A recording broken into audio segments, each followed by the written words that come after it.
Le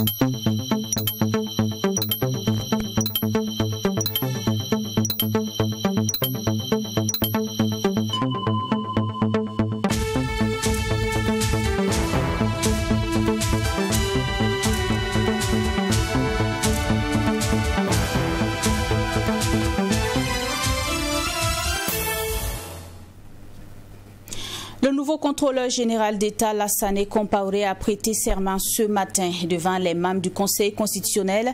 Lassane Compaoré a pris l'engagement de réduire durant son mandat l'indice de corruption au Burkina Faso. La prestation de serment à suivre dans ce journal. À la une également, la première édition du Job Dating, une initiative d'Orange Burkina. Débutée ce matin, c'est une plateforme de rencontre entre entreprises et jeunes talents burkinabais avec pour objectif d'accélérer leur intégration dans le monde professionnel, entre autres. Plus de 200 candidats et 15 entreprises partenaires prennent part à cette édition. Et puis en sport, le Faso Foot League 1 se poursuit. La 14e journée a opposé l'Asfa Yenenga et l'US Forces Armées ce mercredi. Les deux équipes ont partagé la poire en deux au coup de sifflet final. Voilà donc pour le sommaire. Bonsoir et merci donc de nous suivre.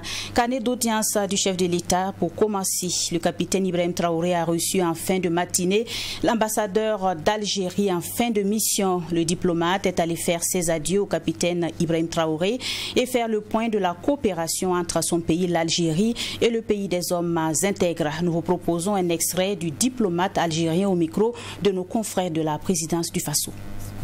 En tant qu'ambassadeur de l'Algérie au Burkina Faso, je lui ai rendu cette visite d'adieu au terme de ma mission qui a coïncidé avec ma nomination au gouvernement de l'Algérie en qualité de secrétaire d'État auprès du ministre d'État, ministre des Affaires étrangères, chargé des affaires africaines.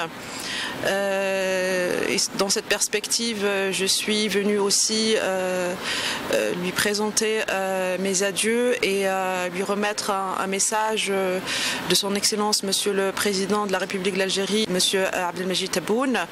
Ce fut aussi l'occasion de présenter mes chaleureuses félicitations au Président du Faso à l'occasion de la célébration de la fête nationale du 11 décembre.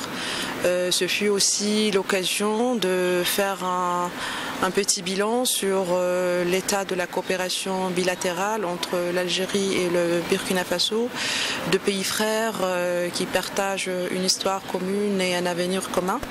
On a fait un point sur les voies et moyens de redynamiser la coopération bilatérale dans divers secteurs, notamment au niveau de la coopération militaire, au niveau de la coopération académique et aussi dans le cadre du développement du secteur socio-économique et des questions humanitaires. La coopération entre l'Algérie et le Burkina Faso se porte très bien, mais nous devons toujours œuvrer pour la renforcer davantage.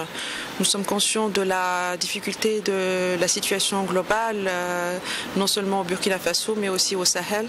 Et l'Algérie, soucieuse de se montrer aux côtés de ses frères en Afrique en général, est toujours prête à appuyer les efforts du Burkina Faso, notamment dans le cadre de la lutte contre le terrorisme et le maintien, la préservation de la stabilité nationale et régionale. Donc nous allons continuer ce travail, notamment à travers mon nouveau portefeuille ministériel. Je ferai pour renforcer les relations bilatérales et faire en sorte que l'Algérie continuera à soutenir le Burkina Faso et faire en sorte que la coopération bilatérale se développe et se renforce encore plus. Nous quittons la présidence du Faso pour le Conseil constitutionnel. Le nouveau contrôleur général d'État a presté serment ce matin. Lassane Compaoré fait le serment de réduire la corruption et ses effets dans une quête de bonne gouvernance. Pour ce faire, il a tenu à appeler l'ensemble de ses collaborateurs à plus de rigueur au travail. Bourema Amadou. avec toute l'objectivité. En prêtant ce serment devant les membres du Conseil constitutionnel, Lassane Compaoré entre dans ses nouvelles fonctions de contrôleur général d'État. À la tête de l'ASE-LC, l'autorité supérieure de contrôle d'État et de lutte contre la corruption, il prend ainsi l'engagement solennel, non seulement envers l'institution dont il lui a confié la responsabilité de premier plan, mais aussi envers la nation tout entière de sa bonne gestion. Économiste de formation, inspecteur du trésor de profession, conseiller des cours des comptes, le président du Conseil constitutionnel, Maître Barthélémy Kéré, lui a indiqué les exigences de cette nouvelle fonction. Au terme de la formule de serment que vous venez de prêter, vous vous engagez à exercer vos fonctions avec intégrité, impartialité et dans le respect des lois et règlements en vigueur. Votre conduite doit donc être irréprochable et votre engagement envers l'éthique et le bien commun doit être constant et indéfectible. Il vous incombe de relever les défis que vous rencontrerez avec sagesse et avec détermination. Le président du Conseil constitutionnel, Maître Barthélémy Kéré, a rappelé à Lassane Compaoré la complexité et les exigences de cette mission qu'il devrait conduire avec ses collaborateurs. Et la fonction donc dévolue à la Constitution est un rôle important dans la quête de développement du Burkina Faso. L'indépendance dans vos fonctions, associée à la confiance qui vous est accordée par les plus hautes autorités de l'État, sont autant d'éléments qui vous imposent une vigilance constante. La mission qui vous attend est complexe et exigeante. Elle est noble et elle s'inscrit dans la tradition républicaine d'indépendance, de rigueur et de responsabilité. Le rôle du contrôleur général d'État garantit en effet la transparence et aussi l'efficacité des actions publiques au service des citoyens. En prenant la tête de l'ASE-LC, Lassane Compaoré indique que chaque pas gagné dans la lutte contre la corruption est aussi un pas gagné dans le développement. Le nouveau contrôleur général d'État dit avoir pour objectif de relever l'indice de la perception de la corruption. L'indice de perception de la corruption au niveau du Burkina Faso, sur une échelle de 0 à 100, en 2023, je crois qu'on est à une note de 41, donc très en dessous de la moyenne souhaitée. Et mieux, on a reculé par rapport à 2022 d'un point. Moi, mon souhait est qu'à la fin des 5 années, qu'on puisse dire que sous ce mandat-là, le Burkina a gagné énormément dans la lutte contre la corruption. Et ça ne peut être vérifié que par l'indice de corruption. Lassane Compaoré est titulaire d'un DEA en socio-économie du développement et d'un master en gestion axé sur les résultats en finances publiques. Il a à son compte plusieurs fonctions occupées. Il a occupé durant 9 ans la fonction de chef de service chargé de la production des statistiques et de l'analyse de la dette du Burkina Faso et concomitamment membre en qualité de la cellule technique de la stratégie nationale de gestion de la dette publique. Il a été expert consultant en technique de préparation des bases de données et intégré au programme de formation des formateurs comme expert en stratégie de mobilisation de nouveaux financements. Il a servi en Afrique de l'Ouest et centrale.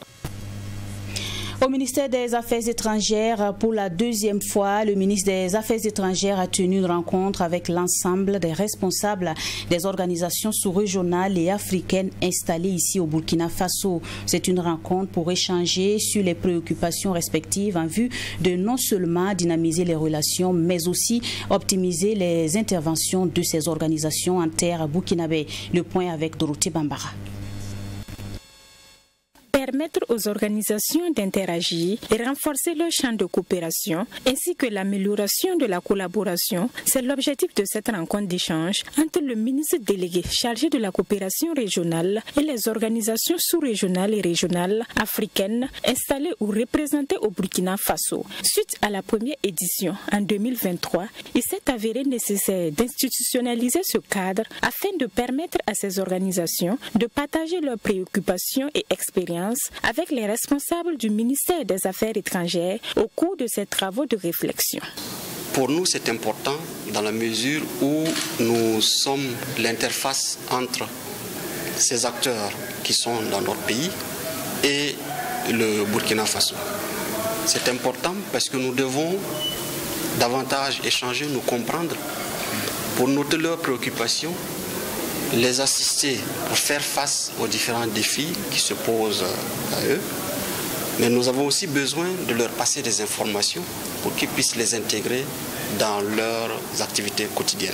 Présent pour cette deuxième édition, le doyen des organisations régionales et sous-régionales a salué à sa juste valeur l'organisation de cette rencontre. Pour lui, ces échanges vont donner l'opportunité aux participants de s'exprimer sur les défis auxquels ils font face sur le terrain, surtout en ces temps marqués par une crise sécuritaire. C'est l'occasion pour les organisations de parler de leurs problèmes, de ce qu'ils rencontrent sur le terrain et aussi de demander l'assistance du ministère des Affaires étrangères pour l'atteinte de leurs objectifs. Il apprécie vraiment cette rencontre qui est aussi l'opportunité pour le ministère des Affaires étrangères d'informer les différentes organisations sur les mesures proactives qu'ils ont mises en place pour parvenir à résoudre ces différents challenges qu'ils rencontrent sur le terrain. Prennent part à cette rencontre plusieurs délégués représentants des organisations régionales et sous-régionales accréditées au Burkina. Ce dialogue est également l'occasion pour évaluer la mise en œuvre des recommandations et engagements qui ont été énumérés lors de l'édition précédente. Et nous restons au ministère des Affaires étrangères. 3 associations de Burkinabés vivant aux États-Unis, en Italie et à Paris, constituées en délégation, sont venues remettre près de 17 millions de francs CFA au ministre donc des Affaires étrangères. C'est leur part contributive pour alimenter le fonds de soutien patriotique. Le vœu reste le même, le retour de la paix dans leur pays d'origine, le Burkina Faso. Serge Bassouli. Voir le Burkina Faso, leur patrie, retrouver son illustre paix d'antan est la principale raison qui a guidé ces différentes délégations à contribuer au fonds de soutien patriotique. Des contributions à hauteur de 560 000 francs CFA, 1 million de francs CFA et plus de 14 millions de francs CFA. À tour de rôle, les différents donateurs que sont l'association des ressortissants du département de Bousma en Italie, l'association des Burkinabés de l'Utah aux États-Unis et Jacob Daboué, travailleur burkinabé à l'UNESCO Paris, remettent à main propre à leur ministre de tutelle des quittances de versement au fonds de soutien patriotique. Le capitaine Ibrahim Traoré, il est là pour son peuple, il est là pour son pays. Nous ne pouvons pas être en marge du développement économique et socio-politique aussi de ce pays. Voilà les raisons, quelques raisons qui nous ont poussé vraiment quand il a lancé l'appel au fonds de soutien patriotique. Le montant est de 560 000 francs CFA et la collecte s'est faite entre membres de l'association. Nous sommes une petite trentaine, comme je l'ai signifié là-bas. Et la trentaine, c'est y compris aussi les enfants. Donc c'est les adultes seulement qui ont contribué pour cette collecte de fonds. S'il est le peuple, on dit quoi? On dit toujours qu'il faut former un seul corps pour former une seule âme. C'est dans ce titre qu'il a mandaté de reverser les 1 million comme effort de guerre, ou effort de paix plutôt, pour que nos gouvernements puissent tenir et puis faire revenir la paix au Burkina Faso. L'Ardébi ne peut pas aller au front pour faire la guerre à côté des forces de défense. Donc on a trouvé nécessaire de contribuer pour défendre la patrie. Le montant s'élève à 17 3 250. Donc 3 millions étaient dédiés aux VDP locaux de Bousma, le centre-est.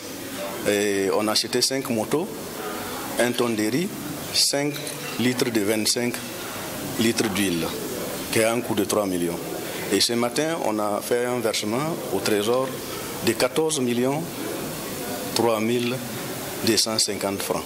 Après réception de ces dons, Karamoko Jean-Marie Traoré a, au nom du chef de l'État, le capitaine Ibrahim Traoré, remercié les bienfaiteurs du jour avant de les informer que grâce aux différentes contributions qui alimentent le fonds de soutien patriotique, plusieurs résultats sont à noter. Je suis heureux de porter à votre connaissance que depuis que ce processus a commencé, les différents efforts qui se sont succédés ont permis effectivement aux autorités de ce pays de faire un travail colossal dont les résultats aujourd'hui sont palpables sur le terrain.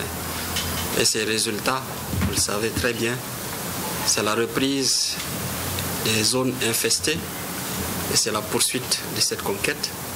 Ces résultats, c'est le retour des populations, c'est le retour de l'administration, c'est la reprise de la vie normale, en un mot.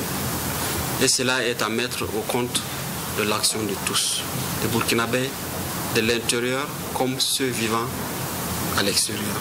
Si nous restons soudés, nous allons vaincre le terrorisme, a déclaré le ministre Karamoko Jean-Marie Traoré à l'endroit des donateurs. Toujours selon le ministre, la contribution des Burkinabés de l'extérieur est estimée à plus d'un demi-milliard de francs CFA. Nous vous l'annoncions en début de journal, Orange Burkina organise les 12 et 13 décembre 2024 la première édition du Job Dating. L'événement qui a débuté ce jeudi se veut une plateforme de rencontres privilégiée entre entreprises et jeunes talents burkinabés. L'objectif est de renforcer leur employabilité et d'accélérer leur intégration dans le monde professionnel. Pour cette première édition, ce sont plus de 200 candidats qualifiés et 15 entreprises partenaires qui sont réunis. On en parle avec Sanata Siri. Ils sont environ 200 candidats qualifiés et 15 entreprises partenaires à prendre part à ce job dating. Une initiative d'Orange Burkina à travers Orange Digital Center qui vise à promouvoir l'employabilité des jeunes burkinabés en les connectant aux entreprises et cabinets. À travers cet événement, Orange Burkina entend ainsi contribuer au développement économique et social du Burkina Faso tout en valorisant ses jeunes talents.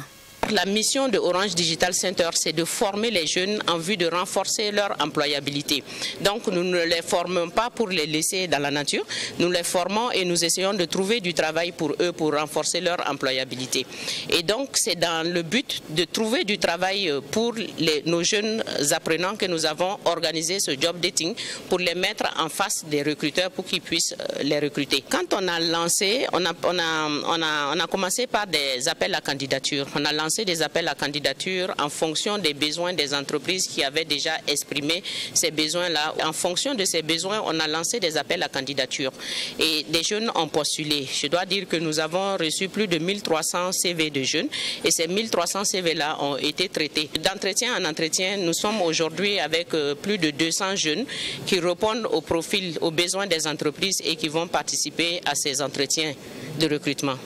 Cette initiative d'Orange Burkina bénéficie de l'accompagnement technique du cabinet de recrutement IMO Intérim. Une fois que l'appel à candidature a été lancé par Orange, que ce soit la réception de toutes les candidatures, le tri, premier tri des CV, tri téléphonique, ensuite tri sur entretien en fonction de tous les critères ont été faits par nos agents. Donc tout ce processus de l'analyse des candidatures, mais également du recueil de besoins des entreprises. Donc le but c'était de trouver des entreprises qui souhaitent participer à cet événement, qui ont des besoins clairs et identifiés, donc pour vraiment renforcer leur équipe et qui ont également pas juste des besoins en stagiaires, mais une volonté de recruter et d'accompagner ces gens. Le concept du job dating repose sur un format de rencontres courtes et ciblées permettant aux candidats et recruteurs d'échanger directement. Chaque rencontre offre aux entreprises l'opportunité d'évaluer rapidement les compétences des candidats et à ces derniers la chance de se démarquer auprès de plusieurs employeurs en un même lieu. Et je peux dire du pain béni. Orange nous donne cette opportunité-là d'avoir des candidats de qualité qui ont eu certes la formation académique mais qui a aussi été formés par Orange dans sa structure Orange Digital Center. Donc c'est déjà des personnes armées en plus des diplômes d'une connaissance bien définie sur ce qui est attendu d'eux. Sur les besoins exprimés selon la responsable communication de Orange Digital Center, les postes à pouvoir sont au nombre de 180, toutes catégories confondues. En prélude au job dating, les 200 candidats sélectionnés ont participé à des ateliers de soft skills animés par Orange Digital Center. L'objectif étant de renforcer la confiance des candidats en eux-mêmes et leur capacité d'améliorer leurs compétences relationnelles, essentielles pour réussir en entreprise et préparer efficacement ces derniers aux entretiens grâce à des simulations et conseils pratiques. Après 3 mois de formation en Allemagne sur la fabrication de motos électriques, l'étudiante Safiatou Segda de l'Université Aube Nouvelle est de retour à Ouagadougou. En attendant de créer une moto électrique made in Burkina, ce matin, elle a partagé les connaissances acquises avec les autres étudiants, premiers responsables de l'établissement et partenaires. L'exposé a concerné les matières utilisées dans la fabrication de la dite moto. Tous les détails avec Fatima Tanikema. Safiatou Bienvenue Segda, étudiante à l'Université Aube Nouvelle en année de licence de réseau système informatique, est rentrée de l'Allemagne après une formation de 3 mois. Cette formation axée sur les motos électriques a permis à l'apprenante d'avoir des connaissances sur les matières utilisées dans la constitution de cette moto. En particulier, l'utilisation de la batterie en lithium, qui est une très bonne batterie, qui a plus de valeur que la batterie normale que nous utilisons. Au cours de ce projet, ça a vraiment été enrichissant pour moi, parce qu'on peut le voir aujourd'hui, nous sommes là au Burkina, particulièrement à l'université de Aube Nouvelle avec cette moto, où nous voulons vraiment faire la démonstration.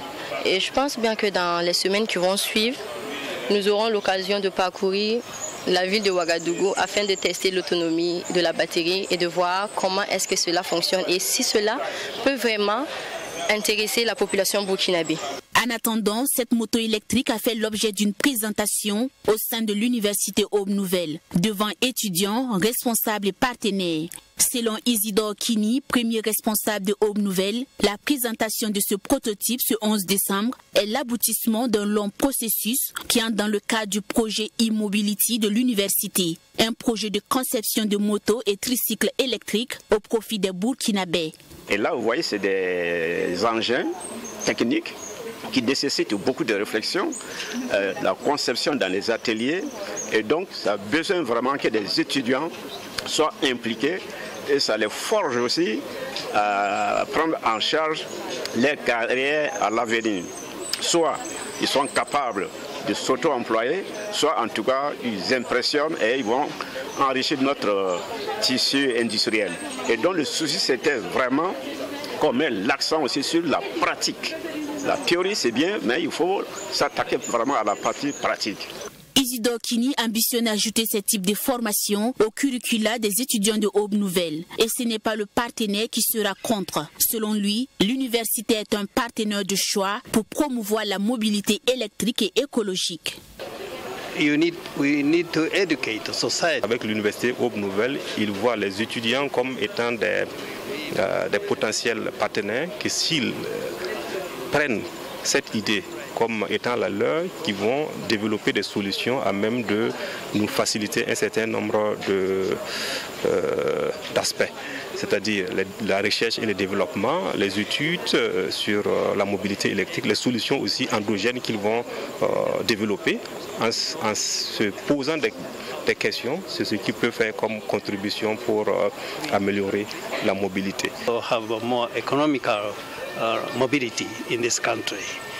Chose pour laquelle 5 prototypes sont actuellement au Burkina Faso pour tester la mobilité en tenant compte de l'environnement du pays en matière de conception de ce type de moto. Le personnel et les étudiants de Aube Nouvelle ont d'ailleurs été les premiers à tester cette moto électrique. Le fondateur, lui, compte entamer des démarches auprès des autorités pour obtenir l'agrément de diffusion de ce prototype de moto.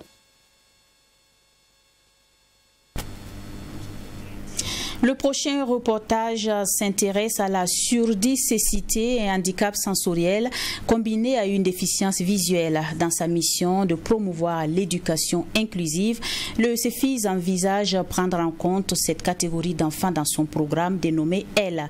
Nous sommes allés vers les premiers responsables et les enseignants de ce centre pour comprendre davantage ce double handicap. Des parents d'élèves vivant avec ce handicap partagent également leurs expériences dans un reportage que nous propose Sanata Seri. Daouda Tiendrebego, âgé de 25 ans, est atteint de surdité sévère.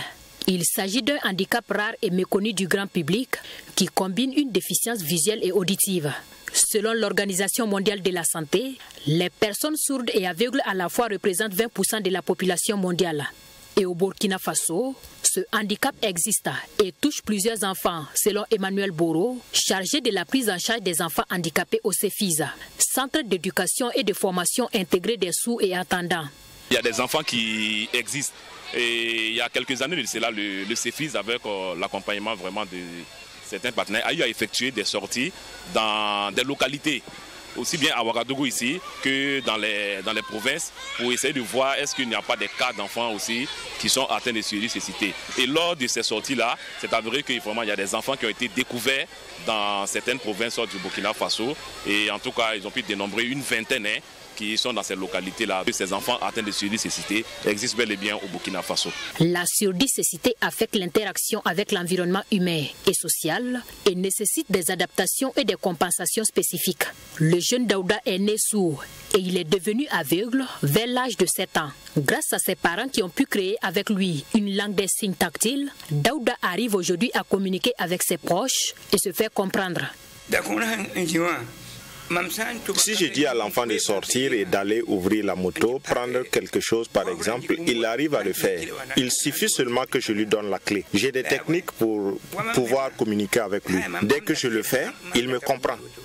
À la maison, il arrive à nous reconnaître, ses frères, sa mère et moi-même.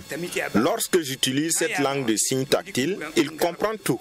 Il fait pratiquement tout ce que je lui demande. Lorsque je lui demande de l'eau, une chaise ou autre chose, il me l'apporte. L'enfant est très intelligent. Tout de suite, vous allez voir. Je vais lui donner la clé et il ira au parking démarrer la moto pour moi. Dans sa mission de promotion de l'éducation inclusive, le CEFIS envisage prendre en compte cette catégorie d'enfants dans son programme intitulé L, afin de leur permettre de participer pleinement à la vie des sociétés. Mais en attendant la mise en œuvre effective de ce projet, une dizaine d'enfants touchés par la forme légère de ce handicap sont ici pris en charge. Depuis qu'il est ici, en tout cas, je pense que c'est avec la manière des études, avec des manipulations, avec leurs camarades aussi qui ont des difficultés, il arrive à suivre. À la maison, si tu regardes en communiquant là, il l'entend bien. Avec les aides, avec la bouche que tu parles là, il comprend bien vite. Comme il n'est pas né avec la maladie. Ma surdité a commencé depuis la classe de CE2. Et il ne comprenait pas le langage de signes. Mais quand il est venu au CEFIS, petit à petit, il a intégré et il a commencé à prendre le langage de signes à l'école au CEFIS ici. Quand je rentre en classe, les professeurs expliquent, je ne comprends pas parce que je n'entends pas. Mais il y a des interprètes qui signent et eux, ils les apprennent. Et il recopie les leçons avec les voisins. Après cela, lui aussi, il fait des efforts pour apprendre ce qui est dans le cahier. Et lors des devoirs, en tout cas, Dieu fait grâce, il progresse et souvent même la réussite est là. Comme stratégie d'apprentissage, il est mis à la disposition de ces enfants atteints de surdicacité différents outils et moyens de communication, ce afin de leur permettre d'exercer leurs droits et d'être le plus autonome possible. Pour ces enfants qui ont des problèmes auditifs et visuels, il faut vraiment insister sur vraiment la concrétisation de tout ce qu'on fait. Si on veut faire une leçon sur un objet qui est arrondi, un objet qui est allongé, il faut vraiment avoir cet objet-là pour que l'enfant, de façon concrète, puisse également savoir ce dont on parle. Donc, pour ces enfants, nous utilisons toujours la langue des signes. Parce que voilà, ils sont malvoyants et ils ne sont pas complètement aveugles. Et aussi avec la langue de signes, ils arrivent en tout cas à comprendre en fait ce qui est en train d'être communiqué comme message. Bon, la stratégie, c'est d'épeler les mots. On épelle les mots et on écrit en gras caractères. On écrit gros pour que vraiment ils puissent voir. et on amène l'enfant devant. Et à 10 heures, on appelle l'enfant, on prend son cahier, on vérifie voir est-ce que ce qu'il a écrit, est-ce que c'est comme ça. Dans le cadre de son projet L, ses fils disposent déjà d'une salle de classe équipée dédiée à l'apprentissage des enfants atteints de ce handicap. Pour que ce projet soit une réalité, il faut l'accompagnement d'un personnel spécialisé et engagé, selon le responsable administratif et financier du dit centre. C'était une salle qui est déjà là, mais l'équipement qu'on a aussi pu avoir un peu. Maintenant, il nous reste le personnel pour pouvoir accompagner, parce que vous savez, c'est pas aussi simple. S'il n'y a pas un personnel engagé, ce serait un peu difficile de pouvoir arriver à nos objectifs. Donc notre plaidoyer, vraiment, c'est que nous puissions avoir un regard favorable envers ces personnes-là pour qu'elles puissent également vivre dignement comme les autres enfants. Le CEFIS est un établissement d'enseignement spécialisé qui promeut l'éducation inclusive des sourds et attendants. Un système scolaire où tous les enfants sont pris en compte, porteurs d'un handicap ou non, et ce sur le plan matériel, éducatif et psychologique. En sport, le Faso Foot Ligue 1 se poursuit. La 14e journée a opposé l'Asfanyenenga et l'US Forces Armées ce mercredi au stade municipal Issoufou Joseph Konombo. Les deux équipes ont partagé la poire en deux au coup de sifflet final. Les temps forts avec Yacine Sawadko. Score de parité entre l'Asfanyenenga et l'US Forces Armées dans ce duel de la 14e journée du Faso Foot Ligue 1. Dans le coup d'envoi, c'est l'ASFA qui affiche clairement son intention en allant vite au charbon. À la 5e minute, c'est sans surprise que Bright James Wisdom ouvre le score sur cette passe d'Aboubakar Sidiki Traoré.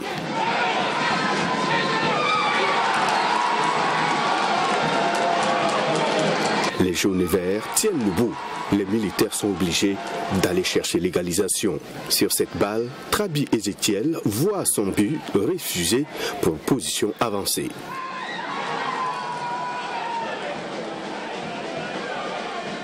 La mi-temps intervient à l'avantage de l'équipe des Impasgo. À la seconde partie, l'objectif est clair pour les Bidas. Revenir au score et vite. À la 58e minute, sur coup de pied arrêté, Patrick Arnaud Malo envoie le ballon au fond des filets.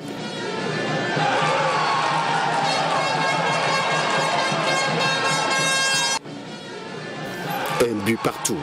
Les Nyenengis manquent de peu le deuxième but.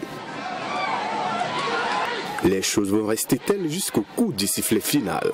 Score bon à prendre selon l'encadrement technique de l'Asfanyenenga. Par rapport au match qu'ils viennent de jouer, ce n'était pas du tout un match facile et tout le monde sait l'effectif que l'USFA a et tout le monde sait aussi le rang actuel de l'USFA. Et je sais aussi que l'USFA aussi était venu pour les 3 points pour recoller à l'AS Onabel. Nous, on est venu en tout cas pour chercher les 3 points et puis continuer sur la même lancée. Voilà, c'est un bon point à prendre et je ne peux que féliciter les enfants. On fait face à une équipe aussi qui joue au ballon, fait circuler et tout. Voilà, mais notre force, c'est qu'on a beaucoup écouté ce que le coach a dit et son staff technique et on a respecté tout ça et voilà. On a voulu gagner ce match aussi, mais ça a terminé 1-1. C'est pas mal aussi. L'encadrement technique de l'US Forces Armées s'en félicite également. Ce score d'un but partout ne change pas grand-chose dans le classement. Je leur tire mon chapeau parce que revenu au score face à cette équipe parce que, qui est un peu en bas, c'est pour dire que ça semble être une finale. Voilà, une équipe qui est en train de vouloir se noyer, qui veut jouer avec une équipe de haut, c'est pas simple. L'intensité, on l'a émis, et aussi ils ont émis l'intensité. C'est pour dire que ce match-là pourrait passer à tout moment. Là, c'est pas sa première fois de marquer un but pareil. Tout ballon qui se trouve dans la surface de réparation, non pas trop excentré, ça relève de lui. Ça relève de lui, c'est travail en séance. C'est pour dire que là, s'il prend le ballon, on a 90%, 80% qui peut le faire. Vu son expérience, son vécu. Je me sentais tellement confiant aujourd'hui de faire quelque chose. Et Dieu merci, comme le coach l'a dit, il y a eu la baraka, mais avant qu'il y ait la baraka, c'est d'abord de mettre tous les ingrédients voilà, pour que ça puisse prendre. Donc je suis resté concentré et resté focus sur l'objectif qui est de marquer, et Dieu merci, c'est rentré. Après ce score d'un but partout, l'ASFA Nyenenga est 13e avec 14 points à 2 longueurs d'avance de sa rivale, l'étoile filante de Ouagadougou, qui compte un match en moins. L'Union sportive des forces armées est 3e avec 24 points, derrière l'AS Sonadel en première position et Raïmo 2e.